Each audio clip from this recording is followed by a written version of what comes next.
केंद्रीय गृह मंत्री अमित शाह बंगाल में रैली के दौरान जाकर के कह रहे हैं कि जब मेरी सरकार आएगी तो बंगाल में यूसीसी लागू होगा।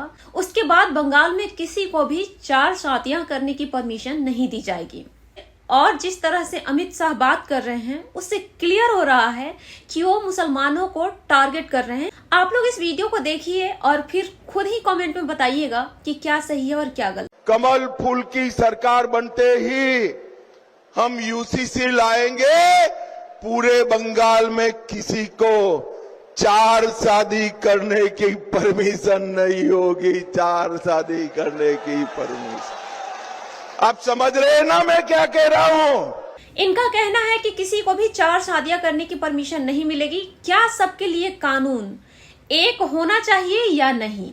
सही बात है, कानून सबके लिए एक होना चाहिए और 4 शादियां करने की परमिशन भी किसी को नहीं मिलनी चाहिए। लेकिन सबसे पहले अगर शादियों के ऊपर प्रतिबंध लगना शुरू हो जाए, अगर शादियों के बेस पर इंडिया में जजमेंट होना शुरू हो जाए तो सबसे पहले नेताओं के ऊपर ना प्रतिबंध लगेगा। इनके ही पार्टी के कई एक ऐसे नेता हैं जैसे मनोज तिवारी जो अपने आप को संस्कारी बने फिरते हैं।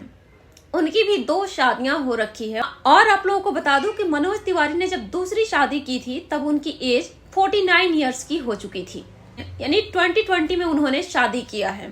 दिनेश लाल यादव निरहुआ जो भारतीय जनता पार्टी के सांसद हैं, शादी किसी और से है लेकिन गंगा जी में डुबकी लगाने के लिए, गंगा जो एक पवित्र जगह मानी जाती है, धार्मिक स्थल माना जाता है, वहां पर जाते वो किसी और हीरोइन के साथ में है वहां डुबकी लगाने के लिए, या हर जगह उस हीरोइन को लेकर के घूमते हैं। इस तरह के इनके पार्टियों के अंदर में नेता देखेंगे तो भरे पड़े मिलेंगे। कोई 1-2 नहीं है, ये तो वो लोग हैं जो लोग ज्ञान की बातें करते रहते हैं। इसकी वजह से ये लोग सामने आ जाते हैं और ये लोग पॉपुलर हैं क्योंकि ये लोग ऑलरेडी सिंगर एक्टर रह चुके हैं, इसलिए इनके बारे में जानकारी इजिली मिल जाती है। लेकिन बहुत ऐसे लोग हैं जो पॉलिटिकल बैकग्राउंड से आते हैं या फिर वो अपनी चीजों को पर्सनल ही रखना चाहते हैं, उनकी सच तो सामने आता ही नहीं है, लेकिन रियलिटी उनकी भी यही है। तो पहले अपने पार्टियों से ऐसे ऐसे लोगों को कब निकालेंगे? और सिर्फ मुसलमानों के लिए रूल क्यों है? हिंदू में जो लोग 4-4 शादियां करके घूम रहे हैं, दिखावा में एक शादी है, 3 बैक में जो हो रहा है, उसके लिए कब रोक लगेगा? लेकिन सरकार की नियत शादियों को रोकने की नहीं है, गलत काम को रोकने का नहीं है, करप्शन को रोकने का नहीं है, बल्कि हिंदू मुस्लिम की राजनीति करके वोट लेने का काम है। आप लोगों ने हाल ही में सुना होगा जब असम में इलेक्शन था तो हिमंता विश्व शर्मा इलेक्शन से 1 महीने पहले से लगातार मुस्लिम को गालियां दे रहे थे।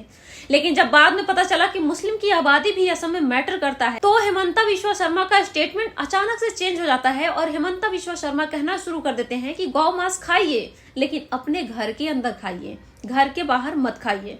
तो क्या इतने दिनों से मुस्लिम क्या सड़क पे गौ मांस खाते हुए नजर आते थे इसलिए वो गालियां दे रहे थे मुसलमानों को? नहीं, दरअसल ये वोट का इक्वेशन देख लिए थे कि असम में मुस्लिम की आबादी भी मैटर करता है। मीडिया रिपोर्ट और नेताओं के आंकड़ों के मुताबिक 40% के आसपास मुस्लिम है। इसलिए हेमंता विश्व शर्मा को जब पता चला होगा कि इतनी मुस्लिम है तो इतना वोट मैटर करता है, इसलिए उन्होंने मुस्लिमों को गौ मांस खाने के लिए आजादी दे दिया। और इन्हीं के पार्टी के प्रवक्ता टीवी पर बैठकर गौ रक्षा के ऊपर बात करते हैं, गाय खाने वाले को गालियां देते हैं। लेकिन जब इलेक्शन सामने आया तो गाय खाना भी गलत नहीं है। हाँ, वो अलग बात है कि भारत बीफ एक्सपोर्ट के मामले में वर्ल्ड का 2nd largest beef exporter country है, अभी के डेट में भी है। और सरकार को खूब भर भर के टैक्स मिल रहा है, यहाँ तक कि बीफ बेचने वाली कंपनी से सरकार को चंदा भी मिल रहा है। बीफ बेचने वाली कंपनियां इलेक्टोरल बॉन्ड भी खरीदी थी, लेकिन वहां भी कोई दिक्कत नहीं है। जब चुनाव आता है तब जाकर के इनको हिंदू मुसलमान और गौ रक्षा का ख्याल आता है।